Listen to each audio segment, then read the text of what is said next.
Ladies and gentlemen, in this RedGamingTid.com video, we have yet more information on the PlayStation 4 specs. This is more of a follow-up video, as well as a little bit of talk on the PS4's ability to output to second screens and that type of thing. So the first thing we're going to talk about is one small issue that I have to hold my hands up with, and that is the PlayStation 4's memory. Now, you may remember a comparison video I made fairly recently, actually, which goes against the Durango as well as the Wii U, but primarily the Durango, and it mentioned that the current rumours back then, of course, was the PlayStation 4 had 4GB of GDDR5 RAM, and the reason that many people thought that it wouldn't be able to go to the 8 gigs, which was later rumoured, is simple, and that's the price of memory. In other words, the amount of cost, shall we say, and that it was so late in the PlayStation 4's development cycle to kind of bump that memory up. Most people just didn't really think it was going to go to, press, if you will. They just didn't really think it was going to happen. However, this is obviously false, and the PS4 does indeed ship with 8GB of GDDR5 RAM. Now, if this is true, and obviously it is because it's been confirmed, and the Durango so Xbox 720 and I apparently is only going to be shipping with 8GB of DDR3 RAM.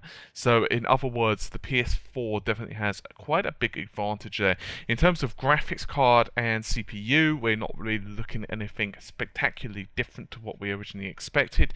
It indeed seems to be using the AMD Jaguar for the CPU, which of course is 8-core.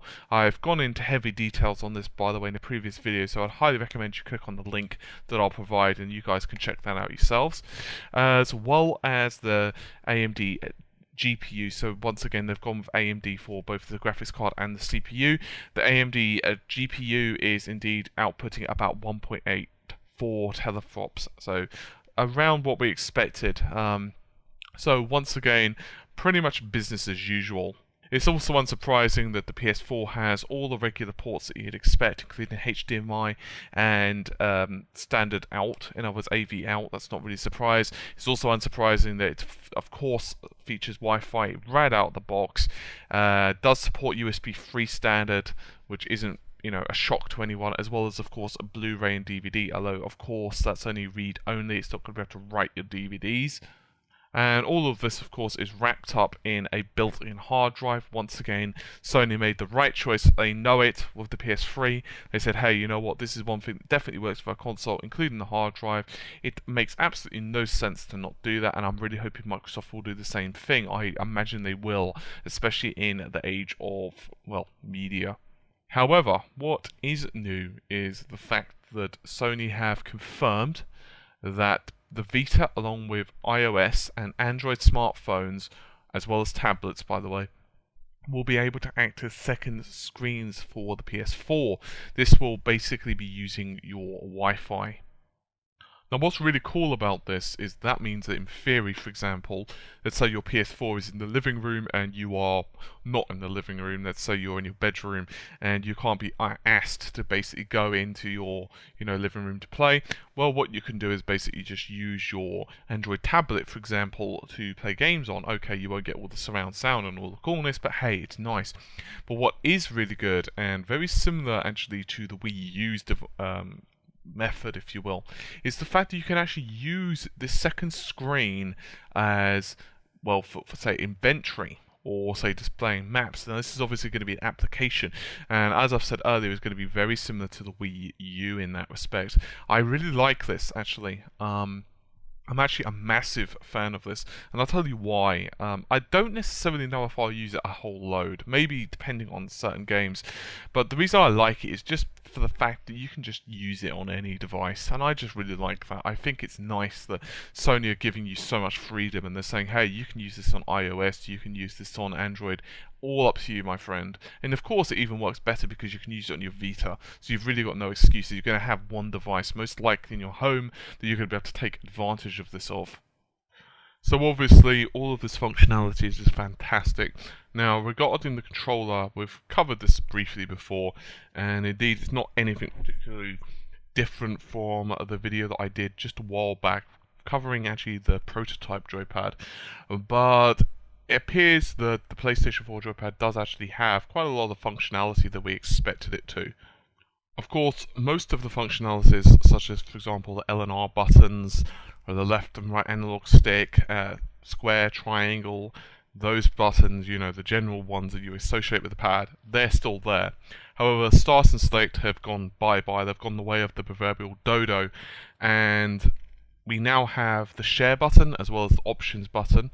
You've of course got the directional buttons, up, down, left, right, and was the D-pad, Q and I. However, that's gone with some overhaul as well. Once again, we expected that.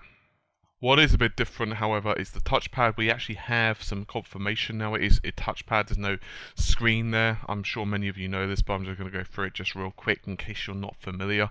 It is indeed a 2-point touch screen, and you can click on it. So that's pretty darn nice, actually. It even has light bar, vibration, and built-in mono speaker, which is an interesting choice, very similar to the Wii U, to the Wii and Wii U there. It also features a motion sensor. Once again, we expected that as well. It's a 6-axis motion sensing system that gives you 3-axis gyroscope and 3-axis accelerometer. It also features USB, that's a micro B port. And it's also got a support for stereo head jack. Now, we guessed it had a stereo jack on there, however there was some confusion whether it was some type of switch maybe from the early versions of the pad, or possibly the port was there just, I'm talking about the headphone port, was there possibly only for the, you know, the preview models, maybe because, you know, developers sometimes work in you know, booths and that kind of thing, so maybe it was just there for that. No, it's not. It turns out that this is real. That's surprising, to be honest with you. As for the USB, from a PC perspective, I'm curious if it will be available on the Windows platform. Doubtful, but you never know.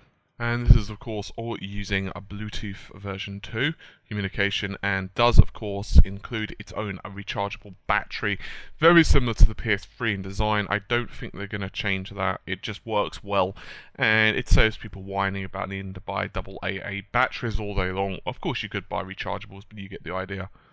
I think it was very smart of Sony to keep the basic premise of the PlayStation 4 joypad intact. I don't think there was any real need to do a massive rehaul of the whole thing. It works, people are familiar with it. Of course, Nintendo are very, very notorious for pretty much redesigning the controllers from the ground up every single time. I'm not necessarily saying that's a bad thing. It obviously depends upon what they're going for from each of the consoles. However, in Sony's case, there's absolutely no need to do it. People are quite happy and familiar, and they don't want to be scared, if you will, with a completely new design. So it doesn't really work for them, and in this case, they've managed to cram in enough functionality. Admittedly, the pad is a little bit larger now, but that's not really a big problem at all. Of course, the other specifications we've got now are on the PlayStation 4i, and it does indeed support video pixel resolution of 1280 by 800 pixel, that's times 2. And it could do that at 60 FPS or frames per second if you prefer.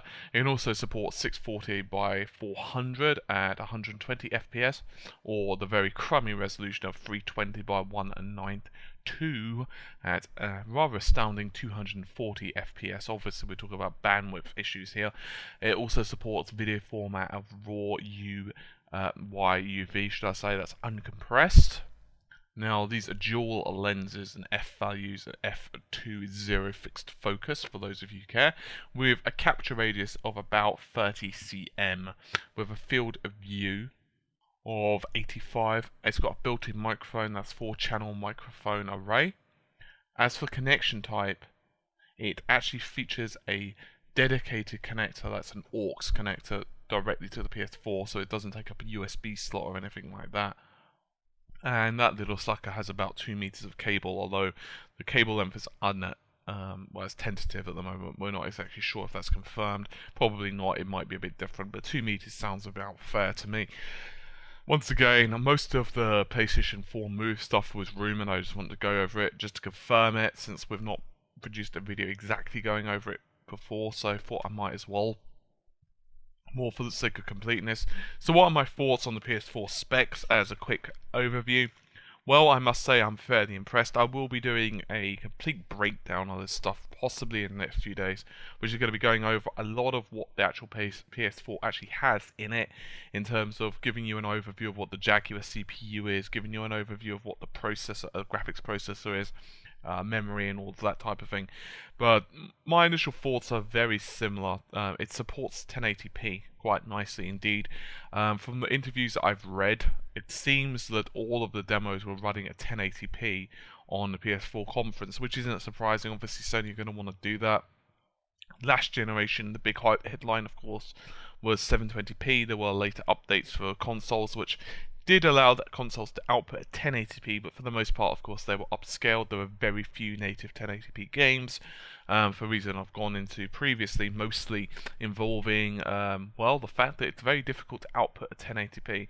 If you don't believe me, you can go ahead and say do a benchmark on your own PC. You can see the difference from 1080p and 720p, or you can just Google benchmarks, PC benchmarks. You can see the difference the frame rates, for example, of different resolutions, and you can see when you start outputting at 1080p, it definitely starts to really hammer the video resolution, video memory bandwidth, for example, and becomes a lot harder for all the scene to be drawn and so on.